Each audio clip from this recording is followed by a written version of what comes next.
And so to close today's session, we are looking at the tooling that makes it easier for new participants to join Mojaloop schemes, because we're in the business of lowering barriers to entry. And to take us through this session, we have our Director of Engineering, James Bush, and he will be joined by Adrian Kaur, who's a Chief Architect at AbliPay. James and Adrian, welcome. Thank you very much, Plune. So I have a few slides to share and talk through, and then I'll be handing over to Adrian towards the end. I realize this is the last session of the day, so I will try not to bore you all too much. Let me just share my slides.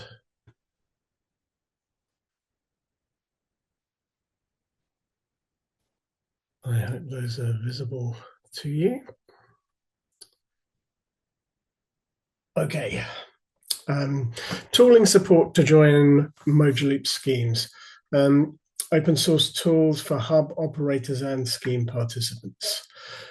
I'm going to start by going over some of the background. I realize we have a lot of new people who are new to the Mojaloop community, Mojaloop project as a whole, on the call today. Welcome to you all. Without diving straight into too much detail on this, I want to talk a bit about the rationale behind this work. So Mojaloop schemes typically are arranged in a hub and spoke architecture. At the center of the world, we have a Mojaloop hub with a number of scheme participants all connected to the hub, transacting with each other by making and receiving API calls. Some of you may be aware that nowadays multiple Mojaloop schemes can be interconnected with hubs communicating with each other, allowing participants that are members of multiple schemes to transact to allow their customers to send and receive payments seamlessly across a network of Mojaloop powered schemes. The way participants connect to these Mojaloop hubs follows a very typical pattern.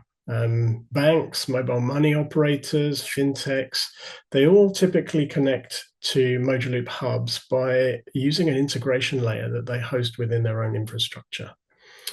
And this integration layer acts as a translation between the APIs of the scheme and the APIs of their backend or their accounting system, their core banking system, as it's quite often called. But developing these integration layers as custom one-off things is very often time-consuming, expensive, and error-prone. In one of the earliest Mojaloop deployments, we got some data that indicated one team of very experienced software engineers, a 3-person team. It took roughly 6 months to integrate a complicated mobile money backend using the native API integration pattern. And even after that 6 months of initial integration, there was a further approximately 3 months of debugging of that integration before it was production ready. So at that point in Mojaloop's history, the community kind of collectively realized that this wasn't the perfect situation. It was suboptimal. And we also realized, along with a lot of clever folks in the community, that there were some things that could be done to de-risk this process, to make it faster, simpler, and less expensive. And more recent Mojaloop implementations, using the set of open source tools I'm going to talk about today, we have seen these integrations be successful in as little as 2 weeks for a single integration engineer. So that's the type of difference that these open source integration tools can make. And there's a number of these packages available in the open source. Just in the Mojaloop open source GitHub organization itself, we have a connection manager, which is a hub and client-side orchestration engine, which helps to manage the secure connections between participant systems and Mojaloop hubs. That's suitable for Mojaloop adopters and participants to use. There's a component which runs at the hub, and there's a component which runs in the participants boundary, and those coordinate with each other to facilitate secure key sharing and managing the various processes that traditionally would be manual around signing and cross-signing PKI certificates, for example. We have the Mojaloop connector, sometimes known as the SDK or SDK scheme adapter. This is probably our longest lived open source integration component in the ecosystem. It's been around for quite some years now. And this lives at the participant side, and it's an abstraction layer, an abstraction service that simplifies the API level integration between the Mojaloop hub, the Mojaloop APIs, and core banking systems. This is suitable for participants who have some internal software engineering capability, who might be used to using SDKs to integrate with other systems, and who want to integrate at quite a low level with the Mojaloop hub. So they're interested in the nitty-gritty details of the transaction flows and how they work. So it allows you to access the low-level functions of the Mojaloop API. Then sitting just one layer of abstraction above that, we have a thing called the integration toolkit, which is really just a lightweight integration mechanism. In a minute, I'll show a diagram that will help to explain how it works and how it hangs together. But it goes some way to close the gap between integrating the SDK scheme adapter, and the core banking system. So the SDK abstracts and simplifies the Mojaloop side of the API, but core banking system APIs can themselves be quite complex and unwieldy. So the ITK follows a pattern that simplifies that. And then we have a payment manager for Mojaloop, fondly known in the ecosystem as PM for ML. And this is a much more feature-rich enterprise-level integration solution targeted at larger participants who would have more demanding requirements of an integration layer. So it has support for features like BizOps and TechOps, monitoring of the integration connection, things that smaller participants don't typically have the resource or the requirement to do. And then finally, there's an outlier at the bottom of the list here, Mifos Payment Hub EE. This product's been around again for quite a long time, since actually before the days of the Mojaloop connector. And this is a multi-tenant integration solution that was primarily targeted at aggregators, an organization that wanted to host a number of integrations between a number of different payment schemes and participants. So if you're an aggregator and you want to act as a bridge between a number of different payment systems and participants in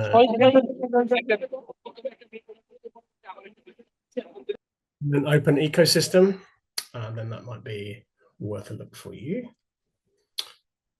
So a little bit more detail on the fundamentals of the ITK and payment manager.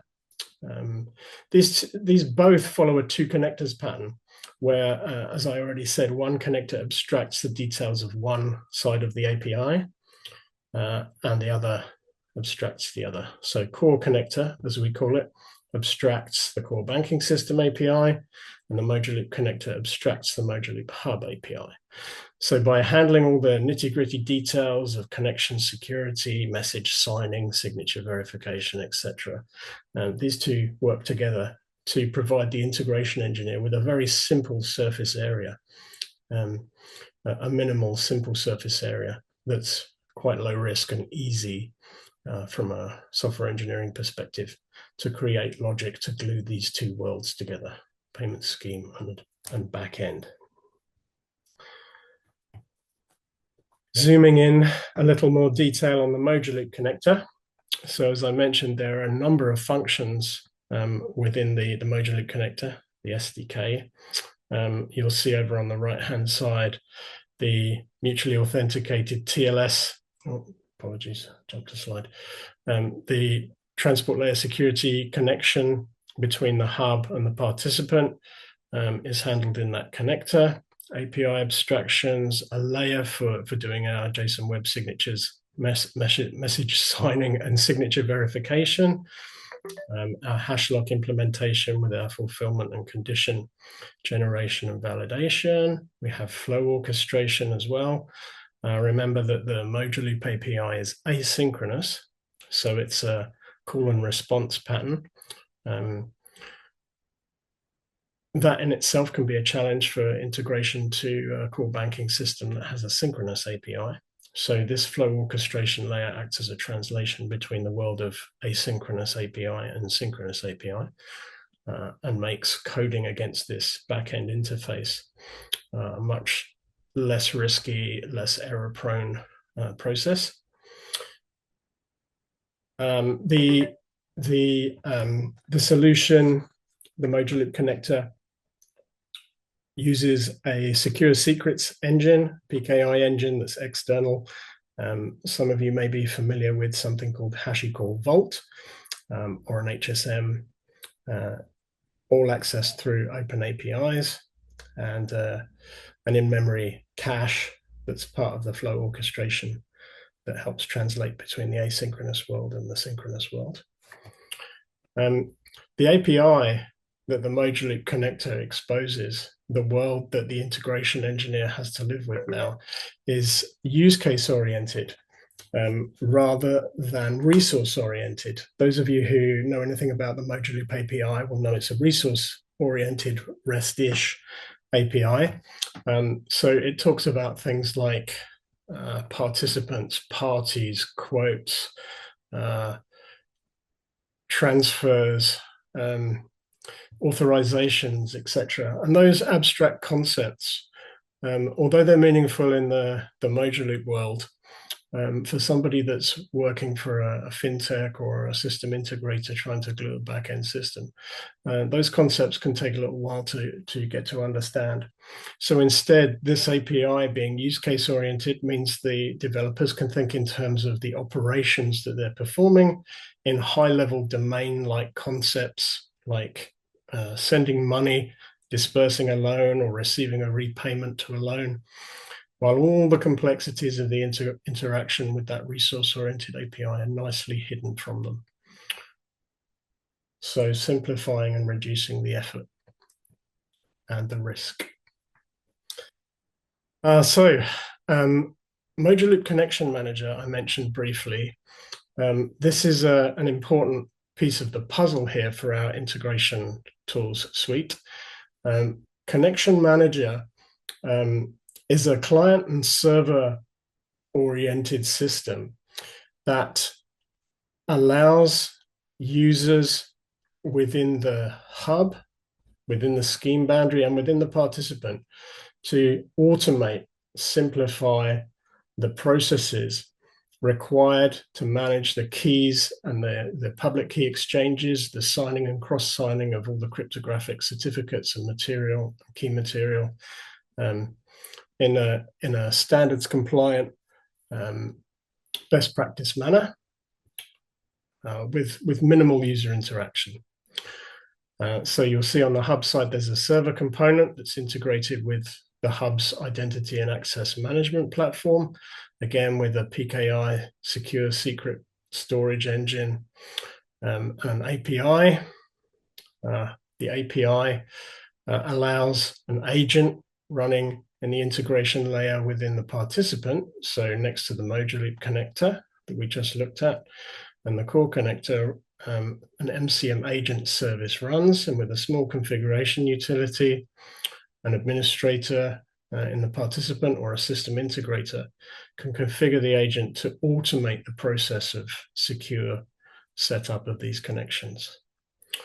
So exchanging public keys, securely generating private key pairs, rotating those keys, rotating those keys frequently to minimize the risk of key material loss being a vulnerability, etc.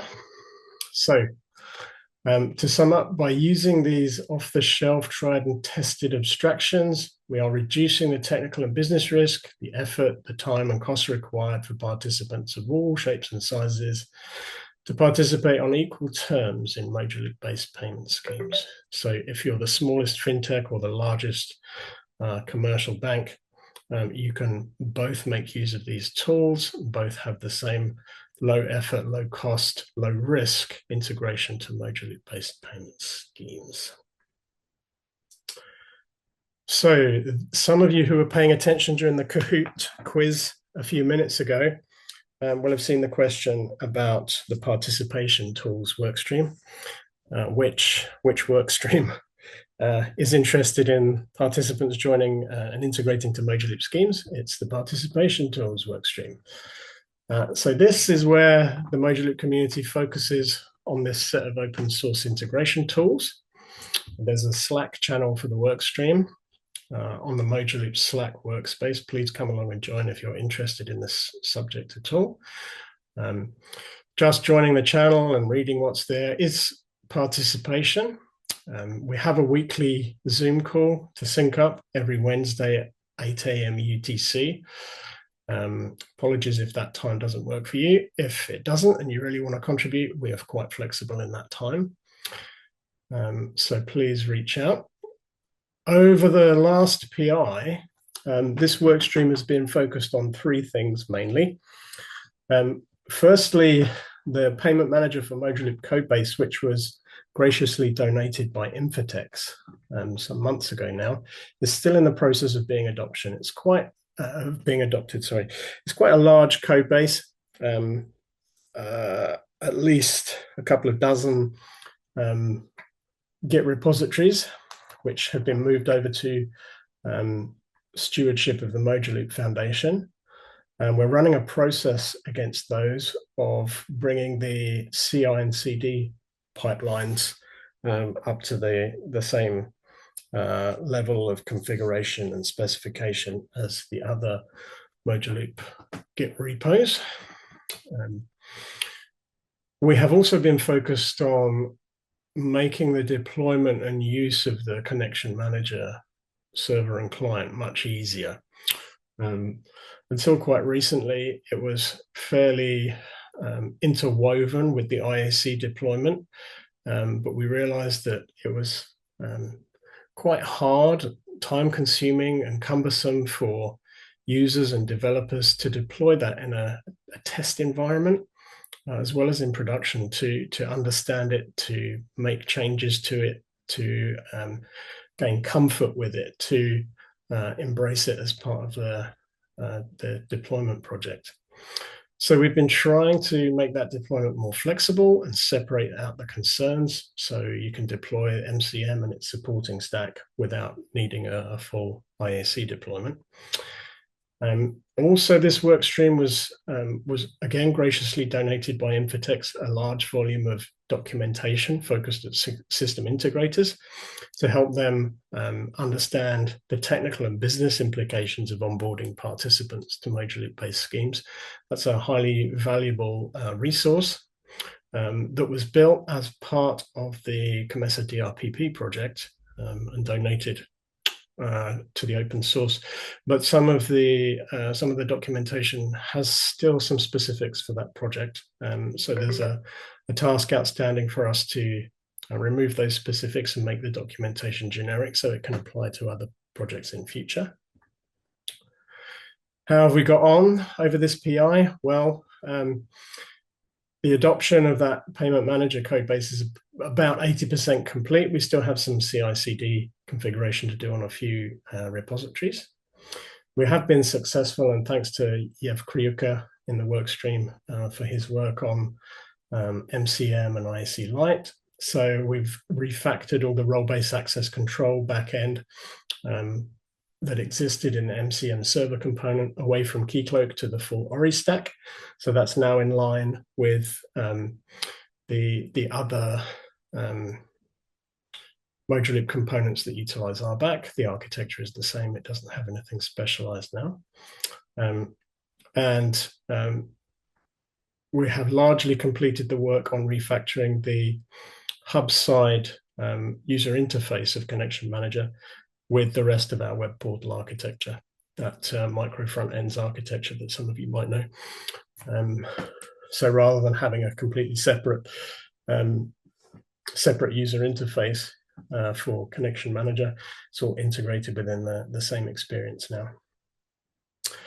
We haven't made any progress integrating the SI documentation, unfortunately. We've been quite resource constrained over this last PI. But I do have some good news. Thanks to AbliPay, and Adrian's on the line now, a new integration tool has been donated to the foundation. So thank you very much, Adrian. I'll hand over to you now so you can tell us a little bit about what you've been doing. Okay, thanks, James. Everybody can hear me, right? Okay, let me just share my screen real quick. Thank you for asking us to join. Happy to donate that piece of software that's been helping us a while to, make Mojaloop happy and work on our side. So, quickly go through here why we built the AbliPay SDK. First of all, yes, we do understand there's already an existing SDK with Mojaloop, but we wanted to make one on our own based on our use case. One, we were also part of the performance work stream, and we wanted to contribute the numbers and also the performance guidelines for 1,000 TPS onwards. Here in the Philippines, we do have a requirement that needs to go 1,000 to over 5,000 transactions per second. So we were trying to make sure that whatever improvements we could put on Mojaloop, we put on Mojaloop instead of the SDK. So the goal was essentially, okay, let's build an automated load testing tool that's patterned to the Mojaloop SDK. So some things are intentionally removed or not or excluded. One is the account lookup system. We didn't include that as part of the SDK, so only coding, transfer, and fulfillment. As for our use case, we only needed that coding, transfer, and fulfillment part. We didn't add that ALS in, but it would be added in the future. As of right now, whenever we're load testing, we're just using the coding, transfers, and fulfillment.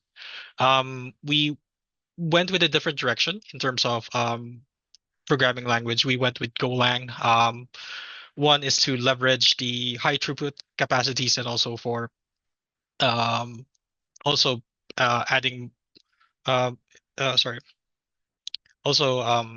leveraging Go routines as well. So the intentional goal is essentially we don't want to put too much resources on the SDK. We want majority of it in Mojaloop.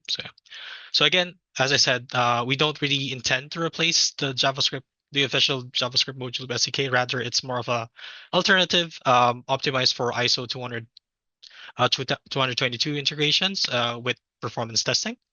And along with the SDK, what we donated is actually a mono repo that includes CLI tools already.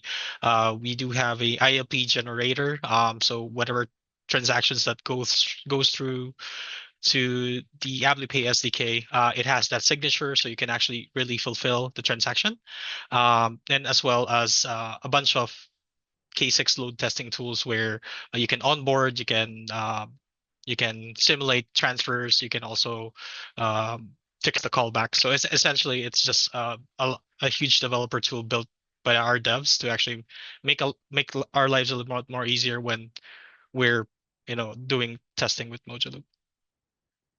So yeah. Next slide is okay. So what's in it? So it's really bare bones as of right now. So what we have is the endpoints for coding, transfers, fulfillments, plus also the callbacks. So the SDK kind of stands in as your other party for when you're doing transfers.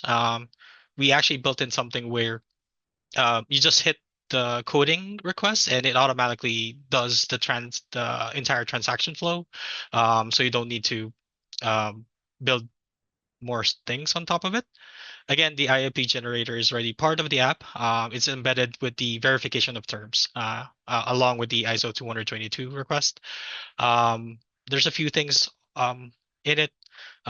Course, request metrics tracking, onboarding DFSP tools, as I said a while ago, and it does ship with the Helm charts already. So if you want to deploy this in your Kubernetes environment, it's already there. Just include it and it should run.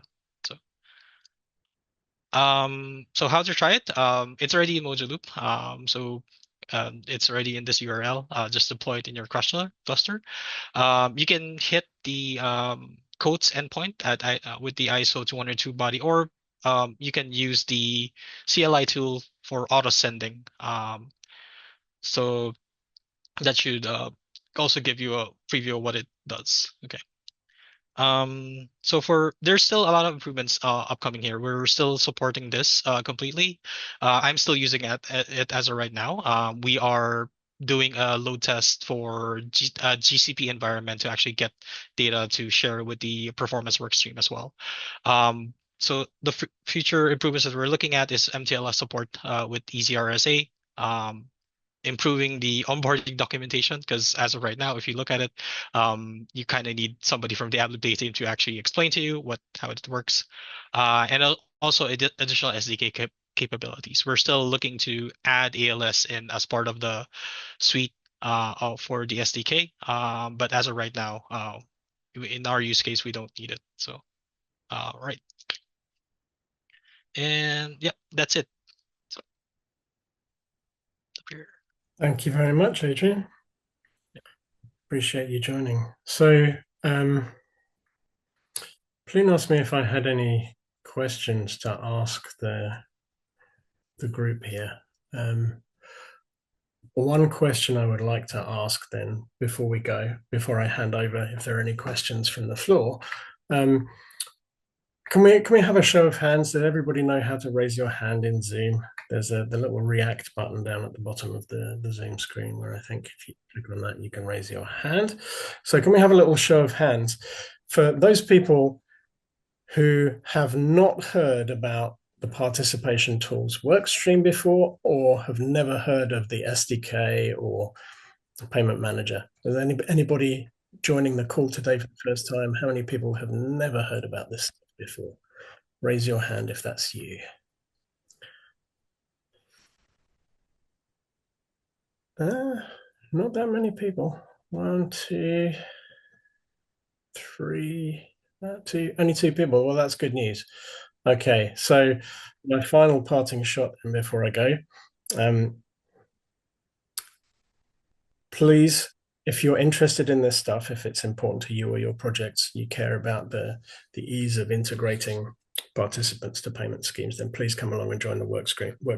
We're a very friendly bunch. It's very informal. You don't need to speak. Just by showing up, you are contributing. So thank you.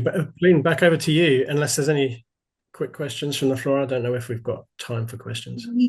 Yes, we do actually. We do have 2 questions, and we can squeeze in those 2 questions in the time that we have left.